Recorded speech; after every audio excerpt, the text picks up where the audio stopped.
Hello, and welcome to another episode of Reading Reddit with Amber. Here's another batch of outrageous stories from r/Am I the Jerk. Shout out to the people who sent in suggestions for today's stories. Our first story is, Am I the Jerk for, quote, airing family laundry and leaving my dad without help? I'm a 17-year-old female, and I lived with my single dad, my brother Dave, who's 15, my other brother Josh, who's 13, baby brother Sam, who's 10, and our paternal cousin Ben, who's 16. Our mom died almost 6 years ago. Things were hard, and my dad relied on me a lot to help care for my brothers while he worked.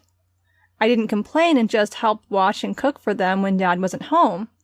And even when he was, because he said he worked all day and needed a break. I put up with it because Dave helped a lot as he got older. Issues cropped up a couple years ago when we had to take in Ben. His dad left and his mom started drinking to the point where she was unable to care for him. CPS almost got involved, and to avoid that, he came to stay with us. I don't like Ben. He's a creepy little perv that would always comment on my clothes, how short/tight they were, or whatever, and he always busted into my room without knocking. No bedrooms have locks. I once even caught him in my room going through my underwear drawer, and when I yelled at him, he said he was just looking for some socks. He had 3 other guys who he could borrow socks from. Well, the other day I had to run out to the shop, and Dave texted me. It was a video. It was out of focus at first, but I froze when it cleared up enough for me to see it was of Ben in my bedroom and going through my hamper. He was smelling the crotch of one of my dirty pairs of underwear, then he just stuffed it in his pocket. That's when the video cut off. I was mortified and immediately came home and called my dad and told him what happened and even sent him the video. He just told me he'd talk once he got off of work. Well, I stayed in my room and refused to talk to Ben. But long story short, Dad came home and tried to rug sweep everything. Told me, quote, teen boys do weird things sometimes, but he'd talk to him and it wouldn't happen again, and we should all forgive and forget. I couldn't believe it and lost my temper and said that this was BS. Ben was being a freak and smelling my dirty underwear and going in my room again. I'm supposed to just shrug and forgive and forget? Dad snapped at me to watch my mouth, and I just couldn't see myself sleeping there, so I stormed out to my room and called my maternal aunt and uncle.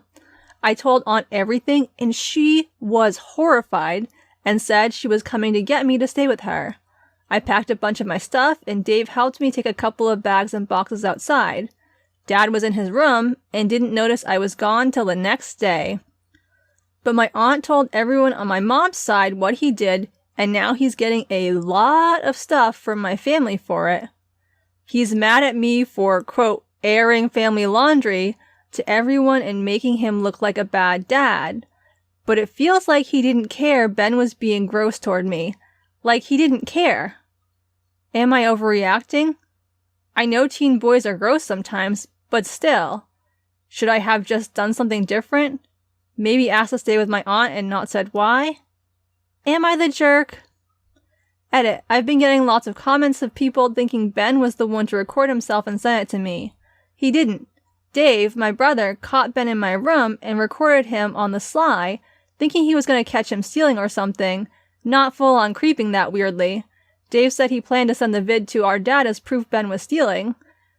Dave is sure Ben stole some stuff from him and our other bro Josh, but when he caught Ben smelling my underwear, he sent the video to me instead.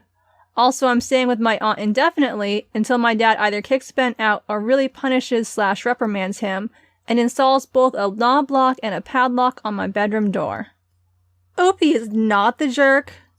She has been made to feel uncomfortable in her own house ever since her cousin arrived. She sends her father solid proof of the cousin's inappropriate behavior, and her father just sweeps it under the rug.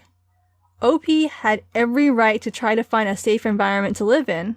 I mean, there's no guarantee the cousin won't escalate his behavior now that he knows there are basically no consequences. And even if he just keeps up the same creepy behavior as before, Opie shouldn't have to live in that environment. Opie's dad is being a bad parent, and he deserves to be called out for it.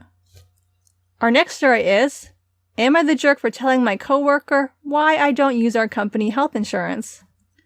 I'm a 27-year-old female, and I was having a casual conversation with a coworker, male in his 50s, and he brought up that the enrollment period for our company insurance was coming to an end and asked me if I had finished signing up yet.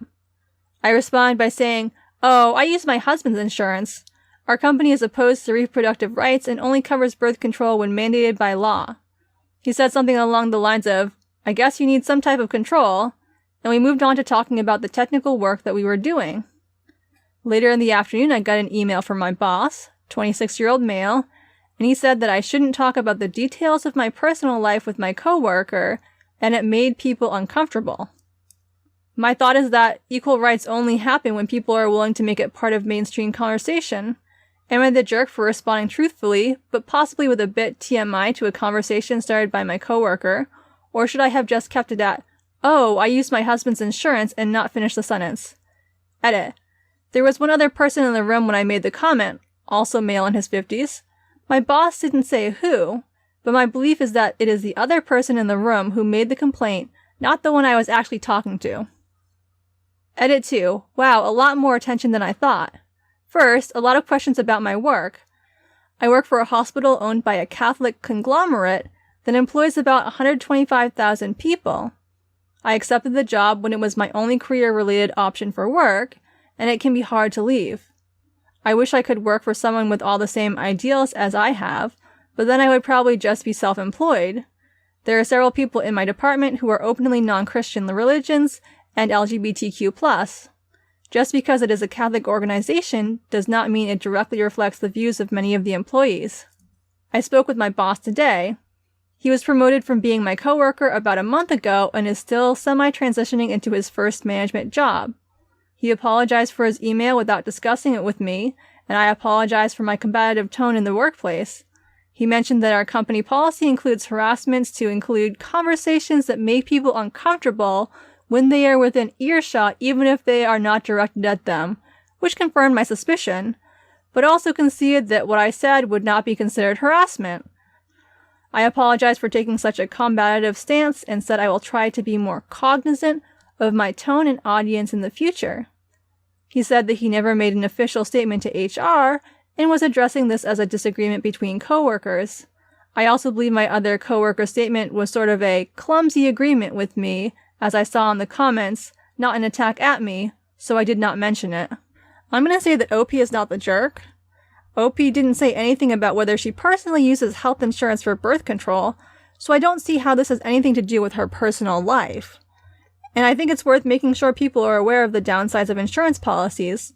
A lot of people do need access to birth control and other reproductive health services, so if a policy falls short in those areas, I don't see anything wrong with saying so.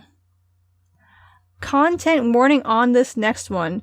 It mentions abortion and infertility. I have been struggling to conceive for the past 9 years. It has been a very brutal journey for me and my husband. We have experienced many disappointments. My sister is also happily married, and they adopted 2 teenagers who are also siblings. I have stopped going to my sister for any emotional support, as her advice has always been, just adopt. I know that she thinks that the fact that I want to spend so much money on fertility treatments instead of adopting is stupid. In the past few years, I haven't spoken to my sister because my life revolved around treatments, and I didn't have any time for her negativity. This whole experience changed a lot of things in my life. Everything is sometimes heartbreaking, and I get irrationally emotional. I am pro-choice, and I know that in my brain, but when someone mentions they had an abortion, I immediately see red. I usually remove myself from the situation, and I feel very bad and guilty for even thinking some awful things about women. Recently, we had a family dinner for our parents' anniversary, and my sister seemed a little off. My mom kept asking her what happened. At first, she wouldn't tell what happened. After dinner, me, my mom, and my sister were sitting in the living room, while the guys and the kids were outside. My sister was grimacing, and my mom again asked her what happened. She confided that she had recently had an oopsie and had to abort. She said that she already had 2 kids and she doesn't want more. I froze. I had always assumed that my sister was also facing problems, which is why she adopted. It felt like a punch to the gut to find out that that wasn't the case. Worse, my mother was gushing and telling my sister how proud she was of her and that she was so brave. Something in me broke. I yelled. I screamed. I said some awful things. I said that her family wasn't real and she was an idiot for having an abortion. I told her that the fact that she would have an abortion for them was stupid. I told her that she wasn't even a woman because she couldn't appreciate the joys of pregnancy. I told her that she was going to regret doing this when they turned 18 and forget all about her. I stormed out after that, and after having another breakdown in my own house, I felt guilty and ashamed. I called my sister and mother the next day and told them I was sorry. Both of them were incredibly ticked at me, especially because the kids overheard me telling that they weren't her real kids. I have been informed that they were all going to cut contact with me. I have apologized and tried to explain my side of things, and they aren't willing to listen. I don't think I should lose my family for a mistake, but I don't know. Am I the jerk? OP is so much the jerk here. I mean, who says to someone that their kids are not their real family because they're not biological? And what kind of antiquated BS is this? You're not a real woman if you don't experience pregnancy. As an adult, it is OP's responsibility to manage her anger in an appropriate way. It's possible to be irrationally upset and still not shout at someone about how terrible you think they are and how their kids are not real family. She could have excused herself to calm down. She chose to let the nasty things she was thinking leave her mouth, and now she's facing the consequences of her actions. Content warning on our final story for the day. We're talking about panic disorder. Am I the jerk for taking attention away from the bride at a wedding? I suffer from panic disorder, which means I tend to suffer panic attacks on a regular basis.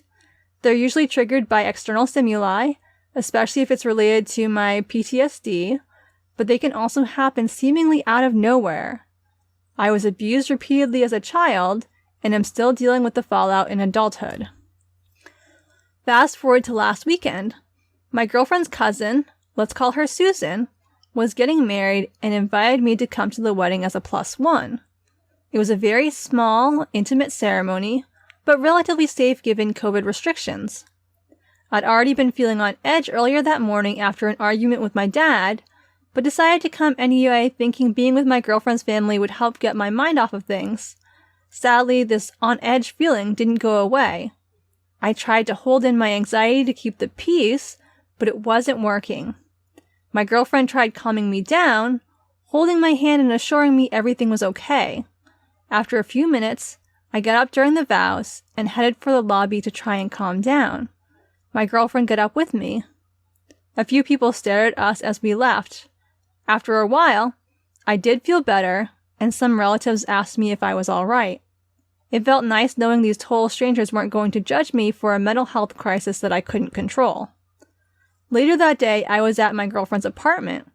While she was in the bathroom, her phone went off, revealing a string of texts from Susan. I didn't snoop through her phone. Texts on iPhones appear briefly for a few seconds while on sleep mode. Due to post-length rules, I'll give a brief summary. Susan thanked my girlfriend for coming to her wedding, but added that it was very rude to just get up and leave in the middle of the ceremony. Susan said she worked her butt off to make the wedding happen in spite of COVID, and my girlfriend and I took attention away from her, and that I should have stayed home. I later told my girlfriend about the texts, and she apologized profusely for Susan's behavior. She said she never remembered her cousin acting like this, and maybe she was just caught up in the heat of the wedding. I'm sure that's true, but Susan's not the first person bothered by my panic attacks, and she won't be the last. Maybe I should have stayed home. I was already feeling panicky to begin with, but I left anyway because I love being around my girlfriend and her family. Maybe it was selfish of me to do this on such a special occasion as a wedding. Am I the jerk? I'm gonna say not the jerk. As someone with a panic disorder, this one hit me hard, and if you don't have a panic disorder, please hear me out before you judge OP. Let's suppose you had a person coming to your wedding who was pregnant and experiencing bouts of morning sickness. Maybe they're feeling a little sick before they leave, but they want to go to the wedding. They start feeling sick during the ceremony and have to get up during the vows.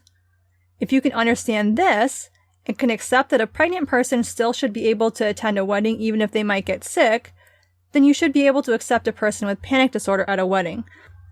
I used pregnancy here as an example because it's not contagious, but if this one doesn't feel super relevant, you can think of other chronic medical conditions that are not contagious that you could insert in its place that might require someone to get up during a ceremony. The thing is, anxiety does not always lead to a full-blown panic attack. OP recognized that it was possible that they were going to panic, but they thought that by being with their partner, they would be able to get things under control. If I were not allowed to go places when I'm feeling a bit anxious, I would never be able to leave my house. I've been to 2 weddings over the past few years, and Brian and I were fully expecting me to have a panic attack because we had to travel a little bit to get to them, and travel was a major anxiety trigger for me. But we wanted to be there for these couples to support them on their big day. Now, on the other hand, it's fine to get frustrated when things don't go your way at your wedding. As a bride who had to change wedding plans due to our current situation, I can definitely empathize with the cousin in the situation as well. However, I think that where she went wrong was when she decided to text OP's girlfriend. Again, if you wouldn't call it a pregnant person with morning sickness or someone with some other medical condition, then you shouldn't harass someone for having a panic attack. It was not like OP chose to have a panic attack, and there wasn't even a guarantee that they were going to panic because anxiety does not always become panic. Anyway, thank you if you stuck around to the end of this rant. Panic disorder sucks big time, and if you yourself deal with panic disorder, I'm wishing you all the best, and I'm linking some free anxiety and panic assistance audios that I found helpful in the description box below. I hope you enjoyed today's video. If you did, consider giving it a like or letting me know in the comments. I post new videos twice a week, funny or outrageous ones on Wednesdays, and spooky ones on Sundays. Thanks for watching, and have a great day.